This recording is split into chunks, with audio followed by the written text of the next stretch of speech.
रोज रोज भाजीला काय बनवायचं, त्यातल्या त्यात भाजी टेस्टीसुद्धा हवी, दिसायलासुद्धा छान झाली पाहिजे आणि एकदम हॉटेल रेस्टॉरंटसारखी. चला तर मस्त अशी ही दम आलू सब्जी बनवूया. तर ही जी सब्जी आहे किंवा ही जी भाजी आहे हैदराबादी दम आलू आहेत. तर इथे सर्वात अगोदर मीडियम साईजचे 2 कांदे, मीडियम साईजचे 1 टोमॅटो, थोडंसं आलं, लसूण आणि 5 ते 7 10 पारगरे आहेत काजू घेतलेले आहे. त्यानंतर कढईमध्ये थोडंसं पाणी जे आहे उकळायला ठेवलं, त्यामध्ये काजू आणि कांदा घालून घेतला. त्यानंतर 2 ते 4 जे आहेत काश्मीरी मिरच्या ज्या आहे अख्ख्या त्या घालून घेतल्या.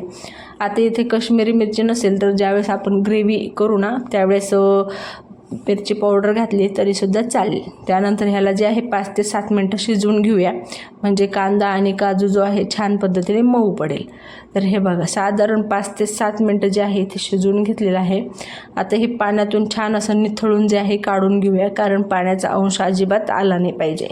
त्यानंतर हे संपूर्ण जे आहे निथळून एका प्लेटमध्ये काढून घेतलं. पाहू शकता हे थंड झाल्याशिवाय आपल्याला अजिबात मिक्सरला वाटायचं नाही, त्यावेळेस थोडा वेळ साईडला ठेवूया. त्यानंतर त्याच कढईला 2-3 पळी जे आहे तेल घालून घेतलं. त्यानंतर इथे मी 5-6 बटाटे जे आहे उकडून ठेवलेले होते. असे छोटे छोटे जे बटाटे असतात ना ते बटाटे जे आहे उकडून ठेवले, त्याची सालसुद्धा काढून घेतली. साधारण 3 ते 4 मिनटं हे बटाट्याला जे आहे तेलामध्ये फ्राय करून घेऊया, कारण छान चव येते आणि वरून थोडेसे असे क्रिस्पी होतात ना, त्यामुळं आणखीन भन्नाट अशी ही भाजी लागते. त्यामध्ये मी जे आहे 4 ते 5 मिनटं मीडियम फ्लेमवर हे बटाटे जे आहे छान असे तेलामध्ये परतवून घेतलेले आहे.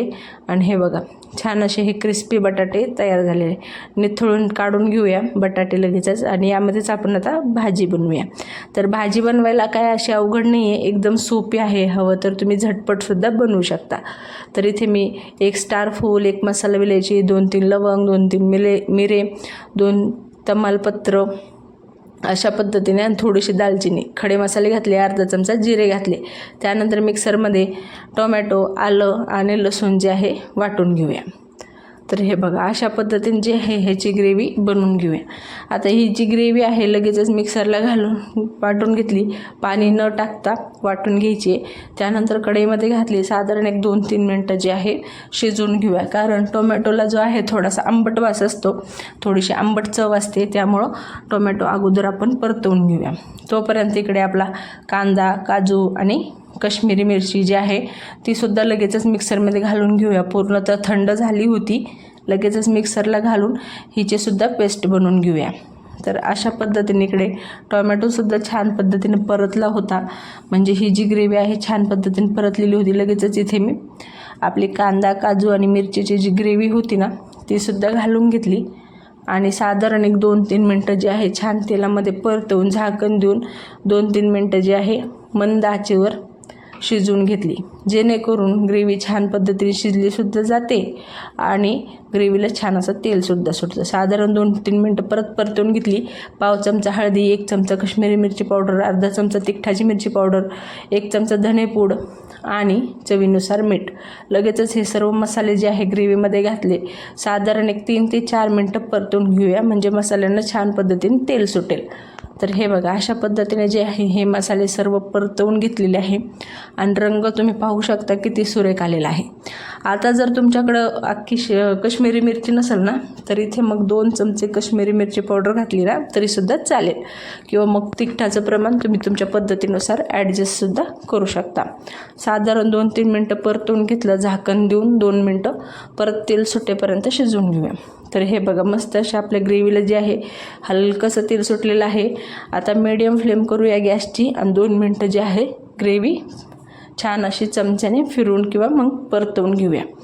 तर 2 मिनटं झालेली आहे आणि आपली ग्रेव्हीला छान तेल सुटले, म्हणजे ग्रेव्ही जी आहे बराबरा फिरती आहे, कढईमध्ये तुम्ही पाहतच असाल. त्यानंतर लगेचच आपले फ्राय केलेले जे बटाटे होते ना ते घालून घेतले. आता इथे जर तुम्हाला भाजीचं प्रमाण वाढवायचं असलं ना मग सगळं जे आहे दुपटीने सुद्धा वाढवू शकता. आता ह्या ज्या भाजीचं प्रमाण आहे ना साधारण 3 ते 4 जणांसाठी अचूक प्रमाणात ही भाजी तयार होते.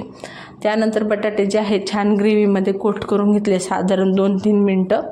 लगेचच यामध्ये खूप जास्त पाणी इथे वापरत नाही मी, साधारण आपली जी वाटी असते बघा घरात प्रत्येकाच्या तितकी 1.5 वाटी पाणी जे आहे कोमट करून घेतलेलं होतं आणि मिक्सरच्या जारमध्ये घालून त्यातली जी ग्रेव्ही वगैरे चिकटलेली असेल ना ते संपूर्ण काढून घेतलं आणि इतकंच पाणी यामध्ये घातलेलं आहे. आता जर तुम्हाला थोडीशी पातळ हवी असेल तर थोडं आणखीन पाण्याचं प्रमाण वाढवलं तरीसुद्धा चालेल. त्यानंतर 1 चमचा कस्तुरी मेथी घातली, छान क्रश करून झाकण देऊन मस्त 5-7 मिनटं जी आहे शिजवून घेतली. 5-7 मिनटानंतर छान आपली भाजी जी आहे शिजलेली होती. आपली जी नॉर्मल दुधावरची साय असते किंवा मलाई असते ना 2 चमचे फेटाळून घेतली, तीसुद्धा घातली. आता इथे तुमच्याकडे जर अमूलचं फ्रेश क्रीम असेल ना ते घातलं तरीसुद्धा चालेल. तर हे बघा मस्त अशी ही आपली हैदराबादी आलू दम सब्जी जी आहे तयार झाली. ज्यावेळेस आपण इतकी छान भाजी घरीच बनवतो ना त्यावेळेस अजिबात बाहेर जाऊन खाण्याची इच्छा होत नाही. परत झाकण देऊन साधारण 2 मिनटं शिजवून घेतलं आणि मस्त अशी ही बहारदार तरी सुटलेली आणि छान अशी ही चवीला उत्तम ग्रेव्हीची बटाटा भाजी तयार झाली. तर आपल्या इकडे ग्रेव्हीची बटाटा भाजी म्हणतात, पण ह्याचं जे नाव आहे हैदराबादी आलू सब्जी आहे. थोडीशी वरून कोथिंबीर भुरभुरली आणि अशाच पद्धतीने आपली ही भाजी तयार झाली. नॉर्मली चपात्यासोबत किंवा मग नान रोटीसोबतसुद्धा खाऊ शकता. आता नान रोटीची रेसिपी जी आहे मी मागच्या व्हिडिओमध्ये टाकलेली होती बघा, काजू मसालासोबत नानची रोटी. तर तिथं जाऊन तुम्ही पाहू शकता. जर तुम्ही पाहिलं नसेल नान कसे बनवायचे घरच्या घरी तर नानसुद्धा ह्या भाजीसोबत खूप छान लागतात. तर अशाच पद्धतीने ही जी भाजी आहे तयार झाली. कन्सिस्टन्सी तुम्ही पाहू शकता. यापेक्षा जर पातळ केली ना तर ग्रेव्हीची भाजी चांगली लागत नाही. चला तर मग तुम्हाला ही झटपट तयार होणारी आलू सब्जी जर आवडली असेल तर चॅनलला सबस्क्राईब करा, रेसिपीला लाईक करा, जास्तीत जास्त शेअरसुद्धा करा.